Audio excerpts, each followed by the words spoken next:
네, 반갑습니다. 네. 아까 찬양이 무슨 찬양이에요? 참 좋네요. 네. 찬양을 들으니까 벚꽃이 생각이 났어요. 왜 그랬는지는 모르겠는데 뭔가 이렇게 좀 발랄하고 하여튼 뭐 그런 거 있어요. 예, 예, 다 말씀드릴 수는 없는데 참 좋았습니다. 예, 오늘 말씀은 에베소서 2장 11절부터 22절까지 조금 긴데요. 보시고 나눴으면 좋겠습니다.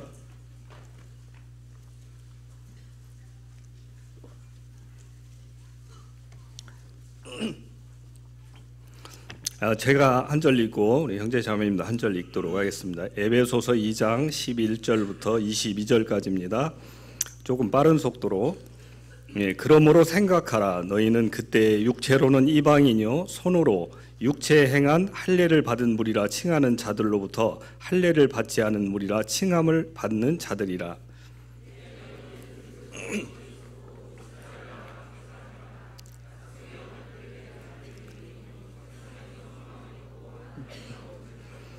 이제는 전에 멀리 있던 너희가 그리스도 예수 안에서 그리스도의 피로 가까워졌느니라.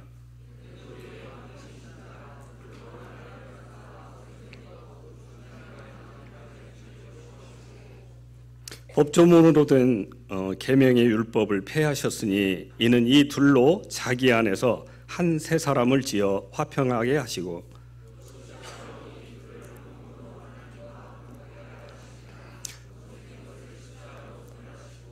또 오셔서 먼 데 있는 너희에게 평안을 전하시고 가까운 데 있는 자들에게 평안을 전하셨으니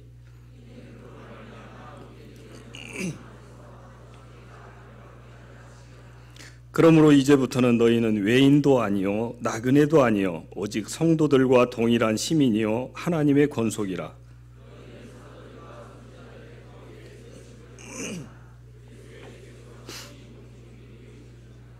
나머지 같이 읽겠습니다. 그의 안에서 건물마다 서로 연결하여 주 안에서 성전이 되어가고 너희도 성령 안에서 하나님이 거하실 처소가 되기 위하여 그리스도 예수 안에서 함께 지어져 가느니라. 오늘 주제라고 하면 그리스도 중심성이라는 주제로 이렇게 나눌까 합니다. 어떤 한 사람이 있었는데요. 한 남자가 자기 집 앞에 정원을 파란 잔디로 이렇게 가꾸었다고 합니다. 정말 아무 다른 그런 식물이 자라지 않고 파란 잔디로 그리고 정말 흐뭇하게 바라보고 있었는데 이제 그 다음 해가 되었는데 거기에서 민들레가 이렇게 나기 시작하는 거예요. 민들레가 생명력이 굉장히 강하잖아요. 그래서 그 민들레가 보기가 좀 거슬려서 가위로 싹둑 잘라버렸습니다. 그런데 또 자꾸 민들레가 또 옆에도 나는 거예요. 그러니까 이제 손으로 뽑았어요. 그래도 민들레가 계속 난다는 거예요. 그래서 약을 사다가 약을 쳤대요. 근데도 그 생명력 강한 민들레가 계속해서 이렇게 올라오더라는 것입니다.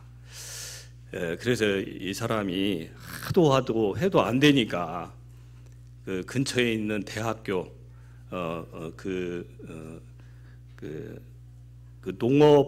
농업 무슨 연구회인가 그쪽에다가 메일을 보내서 의뢰를 했다고 그래요. 제가 가진 노력을 다해서 이 민들레를 없애려고 그러는데 도대체가 이게 없어지지 않습니다. 좀 방법을 가르쳐 주세요. 그랬더니 얼마 지나지 않아서 이게 답신이 왔다고 그래요. 근데 그 답신이 참 이렇게 마음에 와닿는 부분이 있었어요. 답신이 오기를 선생님께 한 가지 제안을 드리고 싶습니다. 민들레도 사랑하면 안 되겠습니까? 이렇게 답신이 왔대요.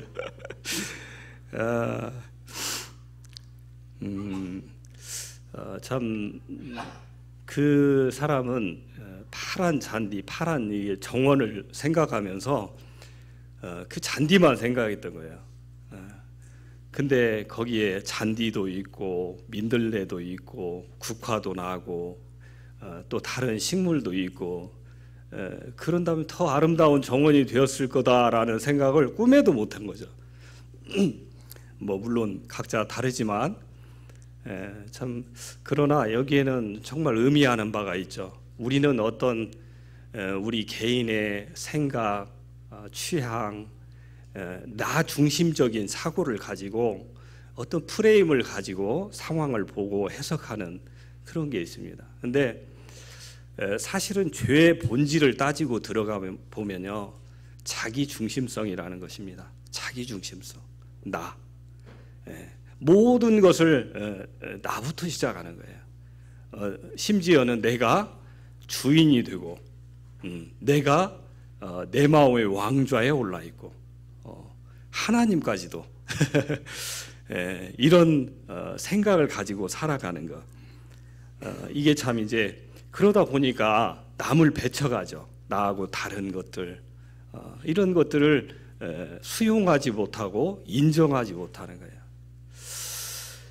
오늘 이렇게 주보를 보니까 아까 디도 형제님이 잠깐 말해줘가지고 이 주보 뒷면을 보니까 이불을 갠 것뿐인데 라는 재밌는데 참 의미가 깊잖아. 이 내용이 있어요. 남편은 이불을 반드시 개야 이 직성이 풀리는데 아내는 별로 그런 거 상관하지 않는 거예요. 자유분방하다고 해야 되나? 근데 이제 이 작은 거 하나 때문에 계속해서 대립이 생긴다는 거잖아요. 그러니까 하루는 아내가 깨달았는가 보죠. 이렇게 말했습니다. 당신이 이것을 너무나 중요하게 여기니 앞으로 내가 이불을 개도록 할게요. 야, 이게 우리 디두 형제님은 이광희 자매님일 것이다. 이렇게 이야기를 했습니다.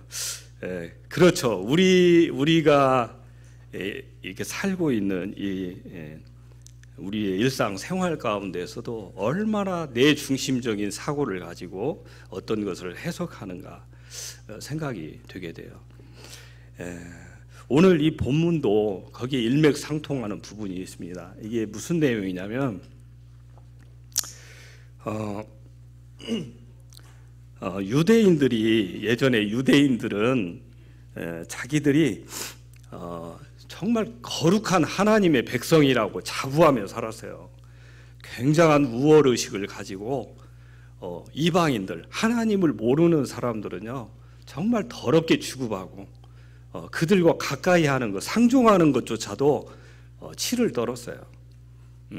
자기들에게는 하나님이 주신 율법, 법도 있고 또 할례, 그 남자의 생식기 끝을 자르는 그 할례 의식을 치루었잖아요. 난지 8일 만에 그런 의식도 가지고 있죠. 또 제사에 대한 거 먹는 것도 가려서 먹죠. 그러니까 이 유대인은 그런 선민 의식 속에서 우월감을 가지고 있었어요. 우월 의식. 그러니까 이방인들은 완전 개취급한 거예요. 그러니까 이 유대인들이 욕할 때 제일로 나쁜 욕이 그 욕이래요. 이 할례 받지 못한 자들. 이 말이 그렇게 심한 욕이래요. 그래서 이제 다윗이 골리앗에게 그렇게 욕했거든요. 아주 심한 욕. 그래서 어쨌든 이렇게 유대인들은 그런 자만감, 우월감, 이런 민족적인 이런 우월의식에 빠지고 있었죠. 또 이방인들, 여기에 나오는 또 이방인들이 나오거든요. 이방인들은 할례도 몰랐고 약속도 없고 하나님도 모르고 사니까 이방인들은 정말로 하나님하고 담쌓고 살았다는 거예요. 그러니까 소망도 없고 여기에 반하면 이방인들을 뭐라고까지 표현하냐면 육체의 욕심을 따라 지내며 육체와 마음에 원하는 것을 하는 본질상 진노의 자식들이다. 이렇게까지 표현을 하는 거예요. 이방인들은 하여튼 제멋대로 살았다는 거예요. 법도 없이. 그런데 이 성경에서 보면 인류의 역사를 보게 되면 끊임없는 이 분열과 갈등과 다툼과 시기예요. 아담과 하와가 죄를 짓고 난 이후에 들어온 게 바로 이런 거죠. 인류는 하나 될 수가 없었던 거예요. 끊임없이. 두 사람인 아담과 하와도 그랬죠. 또 동물들과도 그랬죠. 또 나중에 가면 가인과 아벨이라는 형제도 그랬죠. 끊임없이 반목, 갈등하는 거예요. 나하고 다른 것을 봐줄 수가 없는 거죠. 갈등. 갈등의 뜻을 알죠? 갈자가 그 칡갈자, 등나무 등자 해서 칡은 오른쪽으로인가 감고 등나무는 왼쪽인가로 감는데요. 그래서 이게 풀리지가 않는 거예요. 같은 방향으로 감아지면 풀을 수가 있는데, 그래서 이 갈등과 반목과 분쟁과 하나 되지 못하는, 그러니까 하나님은 화평의 하나님이시고 오죽하면 하나님이시잖아요. 하나님은 하나님. 그런데 끊임없는 이 갈등 속에 그러니까 죄가 들어온 이래로 이렇게 서로 간에 막힌 담을 쌓고 적대감을 가지고 우월의식을 가지고, 심지어는 그게 하나님께도 담을 쌓고 또 사람과 사람 간에도 담을 쌓게 되는 인류의 역사가 이 역사죠. 이 역사. 결국엔 이 죄라는 거, 이 자기 중심성, 결국에 또 이기심, 이런 것들이 끊임없이 하나 되지 못하게 하는 이런 것을 초래하는 거예요. 그런데 오늘 이 말씀을 보면 그랬었는데 13절에 이제는 전에 멀리 있던 너희가 그리스도 예수 안에서 그리스도의 피로 가까워졌느니라. 그는 우리의 화평이신지라. 둘로 하나를 만드사 원수된 것 곧 중간에 막힌 담을 자기 육체로 하시고, 굉장히 중요한 내용이 나오죠. 법조문으로 된 계명의 율법을 폐하셨으니 이는 이 둘로 자기 안에서 예수 그리스도 안에서 한 새 사람을 지어 화평하게 하시고,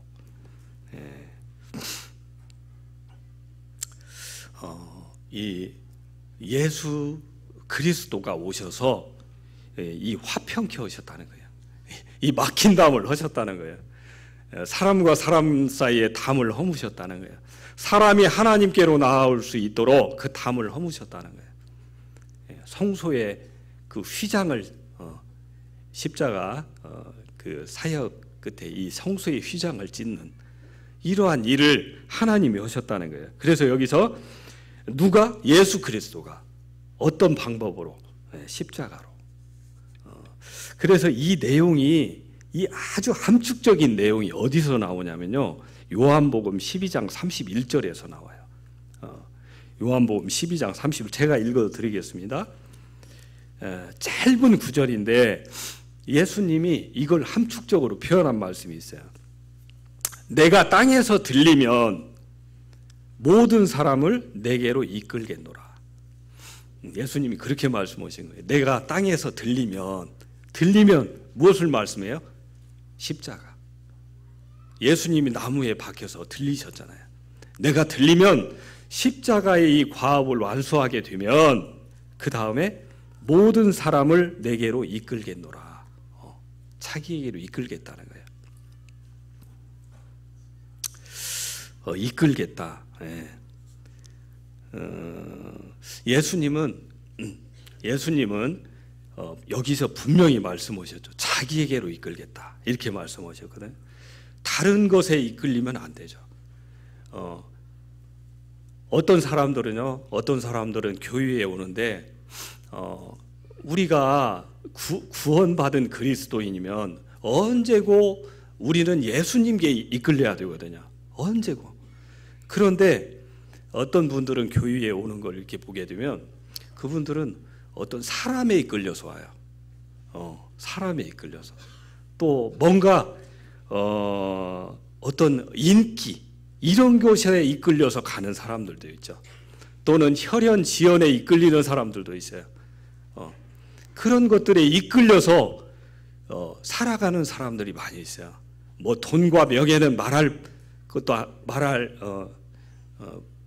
말해봐야 뭐 그건 당연한 거고 그런 것들에 이끌려서 살아가는 사람들이 굉장히 많거든요.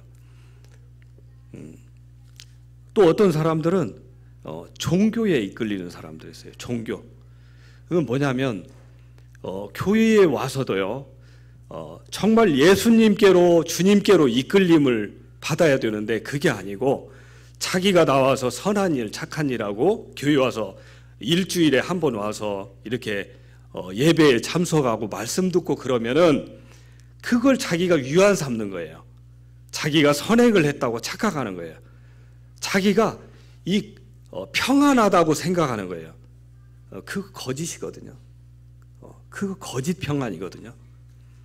근데 그런 종교적인 안정감을 갖기 위해서 교회에 나오는 분들도 많이 있어요. 인생을 살아가면서 많은 사람들이 뭔가에 이끌려 살아가요. 우리가 잘 알다시피 예전에는 빵을 주겠다. 그래서 거기에 이끌린 사람들이 많잖아요. 그게 뭐냐면 공산주의. 배고프니까 빵 주겠다고 하니까 거기에 이끌렸잖아요. 그러나 오늘날에 보면 공산주의는 몰락했어요. 인기는 결국엔 쇠하게 돼요. 사람은요 결국 떨어지게 돼 있어요. 죽게 돼 있어요. 그 모든 것은 결국에 가서는 남는 게 없는 거예요.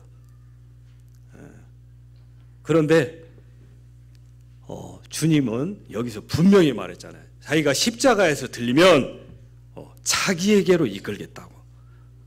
그리스도에게로 이끌겠노라 이렇게 말씀하시는 거예요.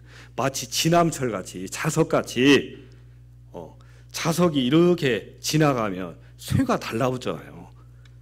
그 자석에 반응하는 그런 철은 달라붙거든요.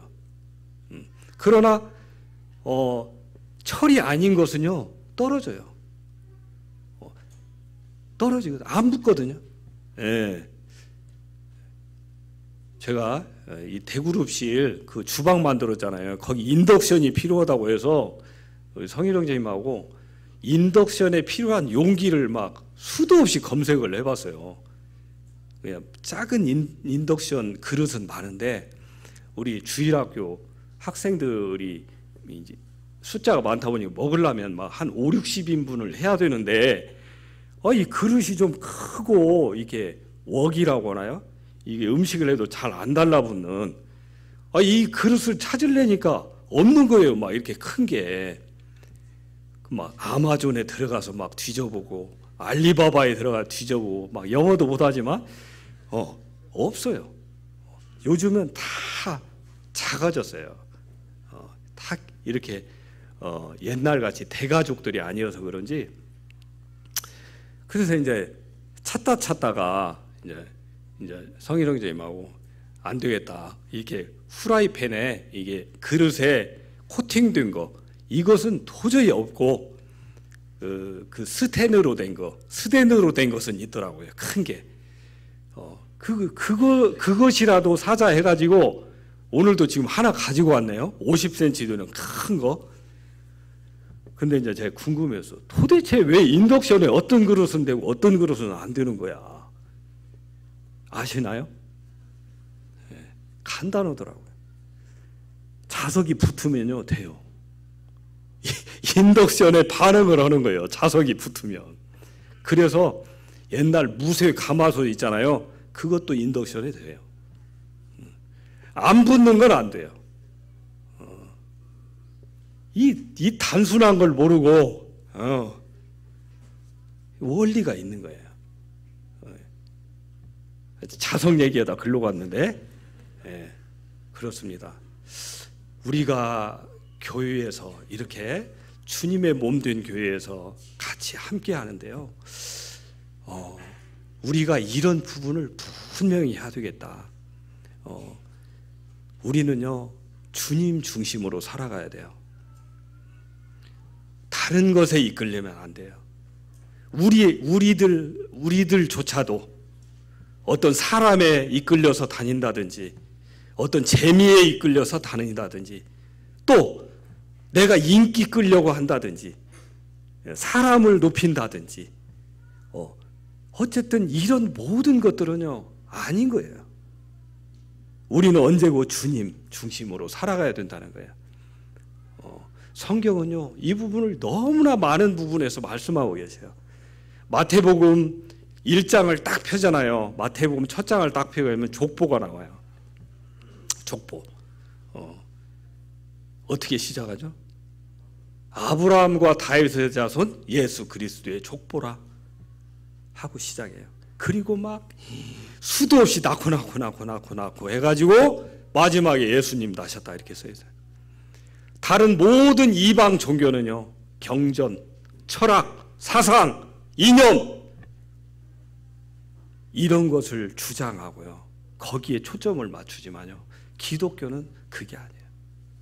바로 그분 예수 그리스도에다 초점을 맞춰요. 그분이 누구냐예요. 마태복음, 마가복음, 요한복음, 누가복음 이 사복음서가 가리키는 것이요, 예수님 누구냐예요. 그걸 조명해 주는 거예요. 마태복음은 예수님이 왕처럼 보이는 거군요. 마가복음은요, 예수님이 종 같은 거예요. 누가복음은 예수님이 인자예요. 사람의 아들. 요한복음은요, 하나님의 아들. 이것을 마치 예수님을 한 면에서만 보면 못 보니까 전후 좌우 위 아래에서 보듯이 사방에서 예수님이 누군가를 조명해 주는 게 바로 복음서예요. 놀라운 책이죠.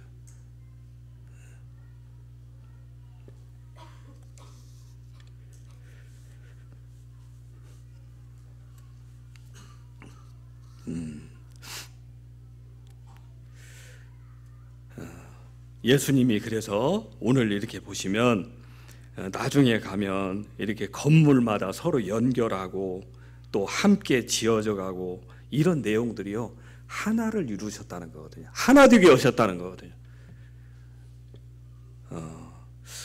저는 참 이렇게 우리 형제 자매님들도 많이 느끼시겠지만 근간에 와서 참 우리 교회를 보면서 너무 감사 같아요. 너무 감사되는 게 많아요. 그게 뭐냐면 이렇게 일하는 것도 보고 섬기는 것도 보고 그러면 정말 이렇게 하나 된 모습들이 막 보여요. 하나 된 모습이. 얼마 전에 우리 집사 형제님들이 2분이 세워지셨잖아요. 그래서 우리 집사 형제님들 7분, 장로 형제님들이 6분에서 부부가 만나면 이렇게 몇 분이에요? 7 플러스 6 플러스 하면 13 플러스 1씩 하면은 26. 부부가 모이니까 26명이 모였었거든요. 장로 집사 워크숍을 대그룹실에서 했거든요. 26명이 모이면 정말 많은 자기 생각들이 있을 수 있잖아요. 그런데 다 이렇게 교제하고 한마디씩 돌아가면서 교제하는데 누구 하나도 거기서 거스리는 분이 없어요. 누구 하나도 애매한 소리 하는 분이 없어요. 누구 하나도 자기 주장하는 사람이 없었어요. 이게 작은 일 같지만요, 정말 놀라운 거거든요.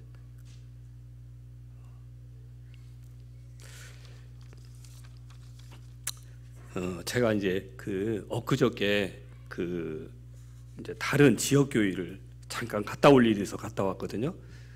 그 지역 교회를 갔는데 그 지역 교회가 얼마 전에 우리 교회를 이렇게 보고 갔던 지역 교회예요. 근데 거기 가서 참 놀라운 이야기를 들었어요. 간증을 쭉 이렇게 해주시는데 그 교회가 정말 갈등이 많았대요.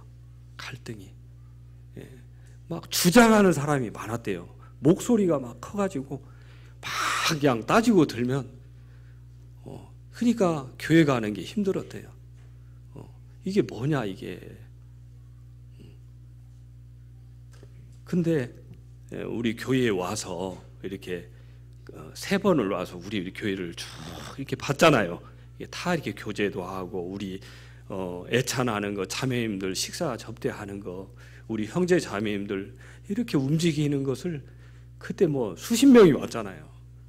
쭉 보고 갔는데 마음들이 변했대요. 마음들이 변했대요.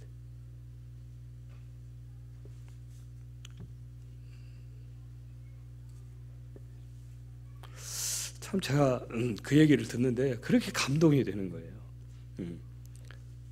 교회가 이렇게 즐거운가 그 생각이 막 든대요. 야, 이게 바로 하나 되는 건가 보다. 아직도 부족하지만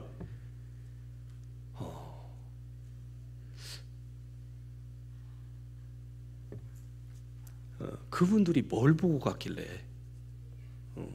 참 그런 생각을 해보게 됐어요. 오면서 뭘 보고 갔지?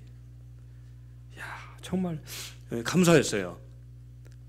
이게 우리가 생각이 얼마나 다르고 상황이 얼마나 다르고 자라온 환경이 얼마나 다르고 그런데도 하나 되어가지고 이렇게 우리 형제님들 아까도 그런 얘기했는데 캠프장 가가지고 일하고 막 일하다 보면요 진짜 나름대로 다 전문가잖아요. 막 할 얘기들 많잖아요. 그러다 보면 부딪히는 거거든요. 원래 왜 안 부딪히는가 모르겠어. 나는 신기해요.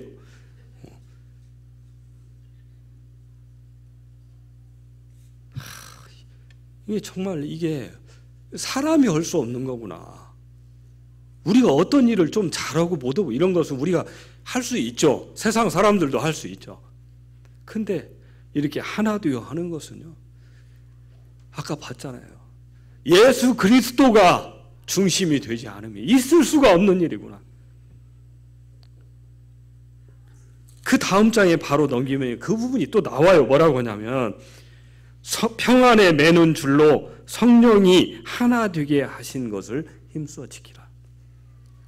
이미 우리는 예수 그리스도께 우리를 부르셨을 때 자기에게로 부르셔서 이미 하나가 되게 하셨다는 거예요. 그것을 이제는 지켜가라는 거예요. 지켜가라는 거예요. 이미 하나 된 것을 누리고 지키가라는 거예요. 이 부탁을 하신 거예요.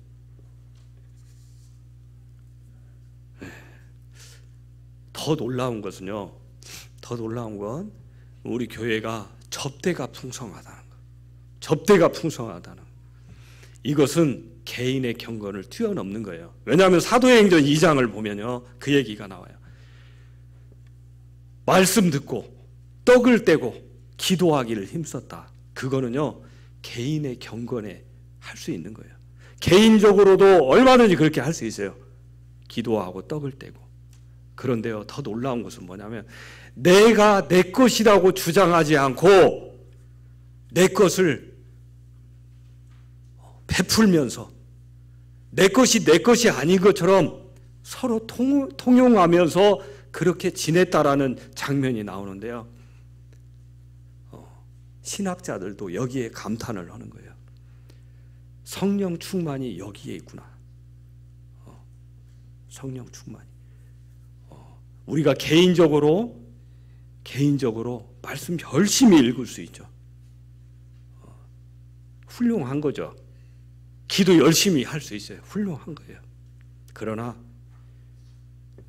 나를 벗어나서 예수 그리스도 안에서 내 것을 나누면서 통용하면서 다른 사람을 생각한다는 것은 바로 성령 충만의 열매다. 이렇게까지 말을 해요.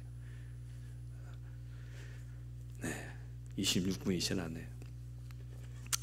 네, 그래서 윌리엄 맥도날드 형제님은 그 장면을 이렇게 표현했어요. 타락한 본성에서 나온 이기심을 하나님의 사랑이 지배했다. 그들은 자신들의 소유를 함께 나누되 어떤 법적인 강요가 아니라 자발적으로 실행했다. 이것이 사도행전에 나오는 성령 충만한 교회의 모습이었거든요. 근데 지금 우리 교회가 정말 이런 문화가, 이런 붐이 일어서 정말 어느새 가서 막 그냥 모르겠어요. 막 식당 가잖아요.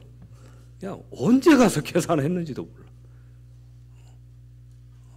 우리는 연보에 이름도 안 쓰잖아요. 그냥 무슨 일이 있으면 자원해서 자발적으로 하나님 앞에 서니까. 참 이런 모습을 보면서 그렇구나.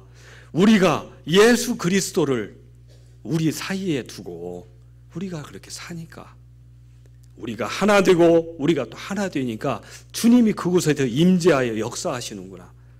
두세 사람이 내 이름으로 모인 곳에 나도 그들 중에 있겠다, 이렇게 말씀하셨는데 그 뜻이 바로 그거예요. 예수 그리스도의 이름으로 모인, 바로 그곳에 하나가 있다는 거죠.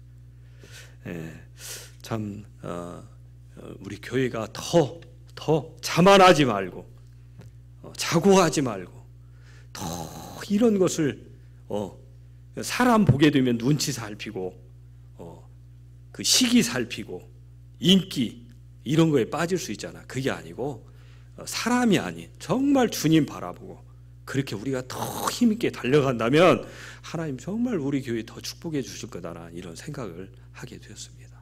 우리 모두가 정말 그런 주님 바라보고 달려갔으면 좋겠습니다. 아멘이십니까? 예, 이상으로 기도하고 마치겠습니다. 아버지 하나님, 감사합니다. 오늘도 저희가 다른 곳으로 모인 것이 아니라 우리 주님이 참 우리를 위해 피 흘리시고 죽으신 떡과 잔을 중심으로 저희가 모였음을 다시 생각합니다.